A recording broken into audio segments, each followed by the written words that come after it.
ইলিশ যাচ্ছে ভারতে। বেনাপোল কাস্টমস এবং বন্দরের আনুষ্ঠানিকতা শেষে ভারতের পেট্রাপোল বন্দরে ইলিশের প্রথম চালান প্রবেশ করবে।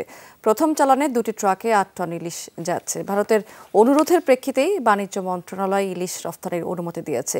49টি প্রতিষ্ঠান রফতানির জন্য আবেদন করলে 2420 টন ইলিশ রফতানির অনুমোদন পেয়েছে। প্রতি কেজির দাম পড়ছে $10 যা স্থানীয় মুদ্রায় 1180 টাকা। তবে রাজধানীতে 1 কেজি ওজনের প্রতি পিস ইলিশের কেজি কিন্তু পড়ছে মানভেদে 1600 থেকে 1900 টাকা। রফতানিকারক সাজ্জাদ এন্টারপ্রাইজ এবং স্বর্ণালী এন্টারপ্রাইজ 4 টন করে রফতানি করছে। আমদানিকারক ভারতের RS ইন্টারন্যাশনাল এবং RJ ইন্টারন্যাশনালকে।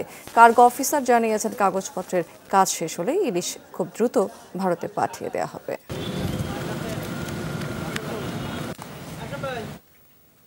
দর্শক, ইলিশ রপ্তানির কার্যক্রম সম্পর্কে জানতে আমরা একটু যেতে চাই বেনাপোল স্থলবন্দরে। সেখান থেকে যুক্ত আছেন আমাদের সহকর্মী কামাল হোসেন। কামাল, ঠিক কখন নাগাদ আসলে রপ্তানির এই আনুষ্ঠানিকতা শেষ হবে বলে মনে করছেন?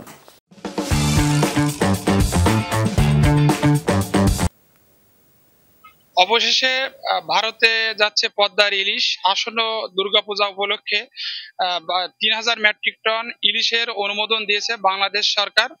অন্তর্বর্তী সরকার ক্ষমতায় আসার পরে ইলিশ মাছ দেশের সাধারণ মানুষের চাহিদা মিটিয়ে ইলিশ রপ্তানি করার কথা থাকলেও ভারতের ফুড ইম্পোর্ট অ্যাসোসিয়েশনের অনুরোধ ক্রমে স্বরাষ্ট্র উপদেষ্টা বা পররাষ্ট্র উপদেষ্টার কাছে বিশেষ অনুরোধ জানালে আসন্ন দুর্গাপূজা উপলক্ষে প্রায় 3000 মেট্রিক টন ইলিশের অনুমোদন দিয়েছে। তারই ধারাবাহিকতায় বাংলাদেশ থেকে আমাদের রপ্তানিকৃত 49টি প্রতিষ্ঠান বাণিজ্য মন্ত্রণালয়ে আবেদন করলে 2420 মেট্রিক টন ইলিশের অনুমোদন পেয়েছে।